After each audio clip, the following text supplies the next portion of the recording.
Hi everybody and welcome to another Astral Energy Update with myself, David Farrell, and Bella. Hi everybody.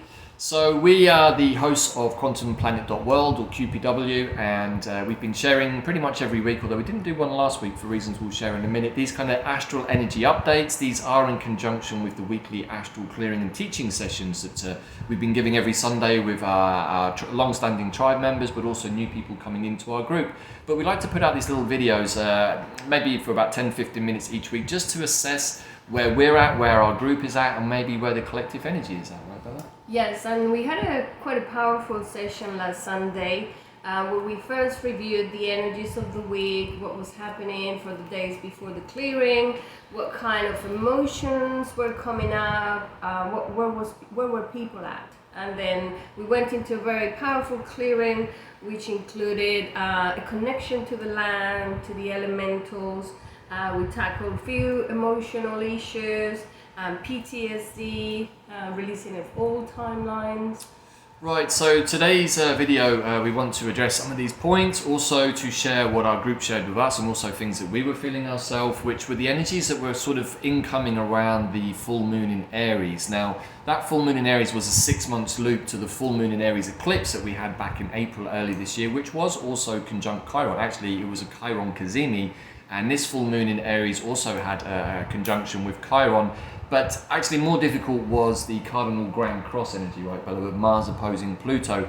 So we definitely felt that kind of energy that the grand cardinal cross gave us, because normally a full moon brings into our awareness all of our new moon prayers. And in this case, it would have also brought illumination to what actually happened on the April eclipse earlier this year, because when we have an eclipse on a full moon, it actually doesn't allow us to see the illumination of our prayers. So they kind of get kicked down the road for the 6 months until the following, like in this case, which happened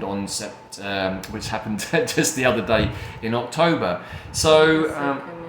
Right, exactly. So we wanted to talk about some of the energies that came up for us because they were a little challenging, and with all of the very powerful solar flares and solar storms that we've been having, particularly since the September the 17th eclipse, we've been on a bit of a sort of a roll, really, we can say, of lots of illumination, lots of inner light, lots of downloads, lots of realizations, and then suddenly everything went off just around the time of this full moon in Aries. Mm-hmm.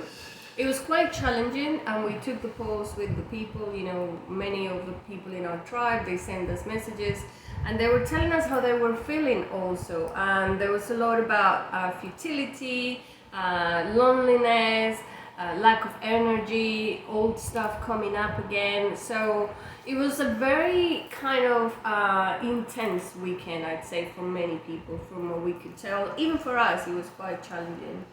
Right, and when maybe some of you have been in this space over the last few weeks because of all of the work that maybe you've done, releasing density, working with your shadow, if you've done that work really, really deeply, not just from this incarnation, but maybe from other incarnations or experiences that your souls are having on other timelines, then perhaps you would have been more on the lighter end of the spectrum and receiving those light codes, receiving downloads about the nature of reality, the true nature of yourselves. Or maybe if you were somewhere in between and had done some work, maybe you were getting some of those downloads, but also having some of the stuff that's not been resolved still coming up. Or maybe if you were having a really, really terrible time, your system was still needing to release. Now, there's no judgment about any of this. We're all on our own particular individual journeys. But for sure, what we can say from the feedback on the session that we did this Sunday, and also the wonderful and beautiful messages that many of you have sent us, not just from the group on Sunday, but in general over the last couple of weeks, we can see that the energies of disconnection, of loneliness, of futility, of no energy have been quite prominent in the collective space, particularly among those of you who are probably more sensitive. Lack of joy was something that else people mentioned. So what we realized is that we were coming to another very powerful wave spell. We'll talk more about this in a separate show. But the energy of the earth has been calling us to release whatever was in the land, in the elementals that needed to be released. And that was part of the work that we did last Sunday, which was quite powerful. Right, and one of the things that we've been sharing, particularly myself over the last couple of weeks, is the sense that the so-called big Astral Mafia bosses that have been running the show down here on planet Earth for the last probably 4,000 years or so, have been removed. They've either capitulated and returned to the light, or they've been escorted off for the next stages in their own evolution, somewhere that is not going to hinder the rest of us from our own evolution. And so that then made me pause for thought over the last few days. It's like, well, if those beings have been removed, which from my astral meditations is very clear, at least for me to see, then why are we all still feeling these energies of futility and loneliness, and what's that all about? And one of the things that I definitely experienced was a sort of a neutrality, not of joy, not of desperation, but just almost like nothing. Which was quite startling for an empath like myself. But at the same time, it did make me sit back and go, well, what happened here? Was there a frequency shift? And I said to Bella, it felt a bit like I've been put in a Faraday cage where nothing could get in, but also nothing could get out. So would love to hear people's thoughts about the full moon in Aries that we had, whether you've been experiencing any of those kind of energies. We're not sure what was causing the cutoff. It's definitely started to ease out the last few days as the energy of the full moon and the Grand Cardinal across has sort of moved on, particularly because Mars is quite fast-paced. But also what was causing that, now I feel like it was probably some sort of EMF device or some sort of frequency that was being projected into the collective space, maybe from off-planet, maybe on-planet, we're not sure, we don't want to use any algorithmic words here, they're going to get us into trouble because we are still on YT. However, I would love people's thoughts on that in the comments, or please do reach out to us. Because that's one of the things that we do on our Sunday sessions, Bella, is to talk collectively. We had the conversation, is this to do with the comet? Is it to do with the changes of the second moon? Is it to do with the amount of solar flares that were coming to us, or something interfere with the amount of solar flares? So we had a discussion around that, and we took a pulse with the tribe. And then we went into the clearing work, which still needs to happen in the astrals. Right, so one of the things that we were contemplating ourselves this week, in which we put to our group, is like, well, if all of those, let's say, intimidating and manipulative forces or beings that really controlled the lower astral space for probably all of our lives and many others too, have been removed, then what is it that we're experiencing? Well, I would like to suggest that we're still suffering from a level of PTSD collectively. Not probably just from our lives in general, but especially over the last 4 years, because many things have been done to us as a collective society that nobody has showed up to help us heal, not least of all being muzzled and told that we're not allowed to speak for ourselves, and being locked down with basically a sense of no say in any of this. And as some of our tribe and even my own family members have said, it's like, well, where has been the healing work for that at an emotional level? And as far as I know, there hasn't been any. So we have that. We also have the trauma of our past, or what we perceive to be our past, not just in this life, but also on parallel timelines. And if we are still delving into the past and bringing those traumas forwards, then we can say that those timelines, even if they seem like they're in this lifetime, are still actually resonating into the present. Which, as we've said on many videos before, if we want to really be on the new Earth timeline, we can't be bringing the baggage of our old pain or sorrow timelines into the present, because we can't carry them forwards because they're literally too dense. Mm-hmm. And it's one of the topics we cover as well, how we are receiving so much more light and light codes, and if we have too much density and a lot of shadow, or still any core wounds to deal with, we're not going to have the room to receive the amount of light that we need.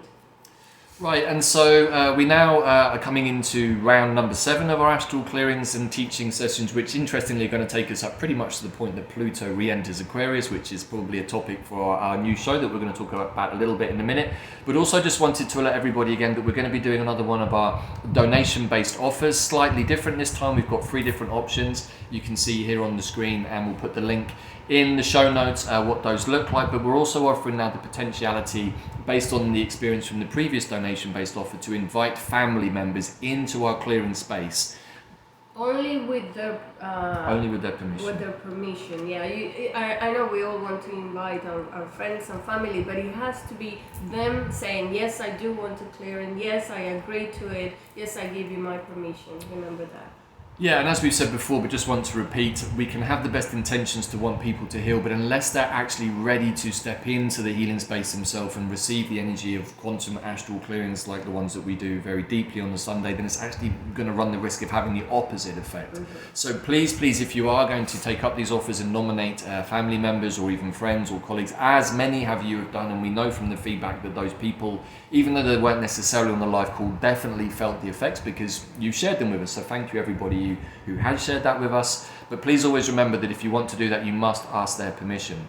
And that's down to you as a responsible person, as a responsible spiritual person to do so, because for sure you don't want to be inviting people in who haven't given permission. So just to make that point clear, please do check out those offers. We're still also running a special group package offer, which includes all of the previous week's teachings, which are pretty extensive and go into a lot of different topics from many of the things that we've been talking about on these astral energy updates. So there are only 4 more clearings left. We decided to do a 10-week clearing because we saw the intensity of the storm process that we've been into, and that will continue until mid-November, about end of November.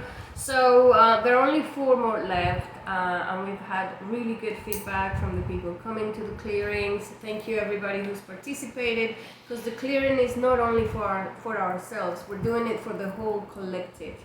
As a fractal result of that.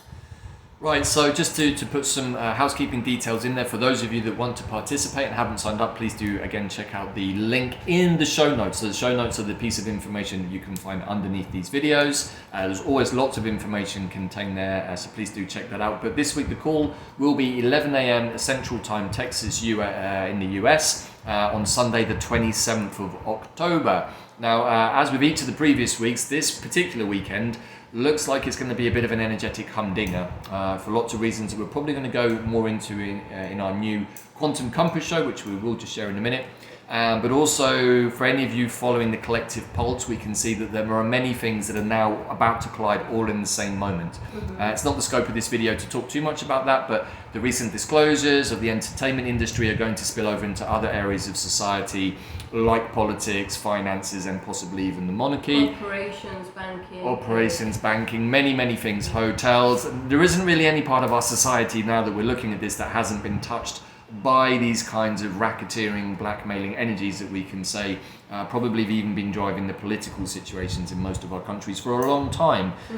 So be aware of that. Many people are a little bit more on the catastrophe tip, thinking that we're going to perhaps be forced to be in a place of deep preparation for weeks or maybe even months.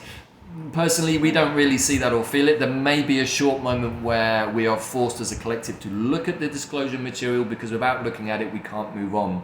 So really urging all of you in your own way to do that little bit of work. The material is difficult. You don't have to deep dive into the necessarily depraved stuff that people have been doing to other people, but it is important to understand how that racketeering business has basically encompassed the whole planet and how we've all been affected by it. The blackmailing is a big part of it, and so do whatever you need to do to get okay with that. It is going to shock many more people. Here on this side of the pond in the Americas, it's much more prevalent. However, we're starting to see that energy is now going to appear certainly in my homeland in the UK, but probably across most of Europe and in other places too. So just putting that into your awareness, because with that is likely the possible change in our financial system. Which is not to say that we should be worried about that, because there are other plans in place. There's certainly from the fifth dimension, there are many things that have already been put into place, but we have to let go of those old paradigm timelines in order to be able to jump into something that actually is going to benefit all of us so much more than those previous constructions. So we do need to see the dark side of what has happened, see it, integrate it, and transcend it. So after the clearance, what we want to do is focus on the creating of the new. Once we have dealt with all of these, we are already creating our new projects, our new ideas, our new shows, and I hope you all get into the same. We have just released chapter 13 of the Navigation Guide to Quantum Consciousness, and that is how we're going to start building up towards the new Earth. Right, so yeah, that's now out. You can also find the show notes about that. We are running some special offers on those for just a few more days, which we'll talk about more in our new edition of the Quantum Compass, which we're just going to talk about for a minute here, because many of you have been wondering where it is and why it hasn't come out for this new wave spell of the Red Magnetic Serpent. Well, there are some reasons for that, right, Bella? Right, so we are reviewing the way we want to do things. We completed a whole Solkin already. So if you are interested in doing the wave spells, we have the material. There are 20 full wave spells already in the Quantum Compass. But we want to come back with a new Quantum Compass that probably includes a different way of astrology, which is what we're being guided to review. Like, let's look at the sidereal type of astrology. Let's look at Ophiuchus. Let's look at different types and different ways of doing things. Let's bring the fixed stars. So because we're putting everything together, we will make another show to go deeper into that. Right, so hopefully we're going to do that later today, and that will be out. Yes, we are a few days into this way as well, but we just want to share that we as beings never want to put anything out just because either A, it's expected, or we feel obligated. But also when we get to a point of like, oh, we feel like we've completed something, we always try to evolve and move into something different. And anyone who's been with us since our journeys with QPH into QPW will know that. That's not because we're trying to confuse people or we can't settle to anything, but it's our natural process of evolution. And so in order to be true to our authentic selves, we can't keep showing up and putting out something that maybe our heart isn't necessarily resonating with as strongly as it did before. Now that's not to say that the previous 20 episodes of Quantum Compass didn't work or they weren't valid. They absolutely were. And if you want to go back and understand the red magnetic serpent energy a little bit better, you can go back to Quantum Compass #1. And of course Bella did a wonderful job of explaining that energy there. But our new show is going to incorporate the energy of 13, it's going to incorporate the energy of Mother Turtle and of the Goddess, and possibly a 13th zodiac sign, which of course is Ophiuchus. And how does all of that relate into something moving forwards? Well, we're still working that out for ourselves, but we're always happy to share our processes and our journey with all of you in the hope that maybe it helps you too, and also maybe it inspires you to start thinking about a new reality. We are changing as people, we are changing as beings, as individuals, both of us, and we know that many of you are too. And we're also looking at how do we step out of our old personas, which could even be linked to our old Western astrology, and moving into something that's more suitable for us now. Maybe how we've been for the last X number of years was really, really appropriate for the old paradigm. Maybe in New Earth it's not so appropriate. Maybe we've evolved so much that we can let go of our old personas and personalities, because in the end they're just another face or mask that we wear. Yeah, and we've understood that the astrology that we've been following for the last few decades or even hundreds of years, it's a result of the Babylonian and Sumerian inheritance, and not necessarily probably what we want to do. Is more 3D, and what we want to do is go farther, go beyond what is connected to 5D. And the way it used to be over 10,000 years ago, and we're coming to the cycle of the 12,000 years. So I think we are being called to go back to looking at the stars, looking at there and connect directly with what's going on. Right, and so as a final thought on all of this, when we've been running the Quantum Compass show, but also in connection with Bella's Mind, Time and Magic course and the Navigation Guide to Quantum Compass, really what those two courses did was really outline the nature of 1320 time. The Navigation Guide goes through the 13 tones, and the Mind, Time and Magic goes through the 20 glyphs. So we've been constructing for ourselves, with all of the information that surround all of this mind, time, material and technology, into something that we can work with ourselves. But also at the same time, as many of you have reached out and suggested, well, why are we not working with the stars as they appear in the sky? So we've been asking ourselves the same question, but also we had to come to a point where it felt like, okay, maybe it's time to look at this in a new way and see if it resonates with us. So the new editions of the Quantum Compass are going to be looking more at how we combine the particular energy of the moon that we're in from the 13 turtle moon with the energy of the wave spell, and also perhaps a little more detail on the flow of the glyphs through each wave spell, because in that way you're actually working with 3 different timeline energies, which is really what Quantum Compass is all about. If you haven't worked that out already, it's teaching you how to time travel and how to hold multiple timelines all at once, which is an important part of being a multi-dimensional being. So anyway, that's it for today. We look forward to seeing you hopefully on the Sunday session. Really a huge level of heartfelt thanks to each and every being who showed up either on the live call or has participated in the energetic clearing as well, because we know that the energy that's being put out has had a profound effect on all of us, but also in some cases we were able to send healing into war-torn places such as the Middle East, which we're going to be looking at because this is the energy of the serpent, which is deeply connected to that region. But that's for another show. We look forward to seeing you either on that show or on one of our calls soon, and please do check out all of the links and special offers below. Thank you, I'll see you Sunday. Bye.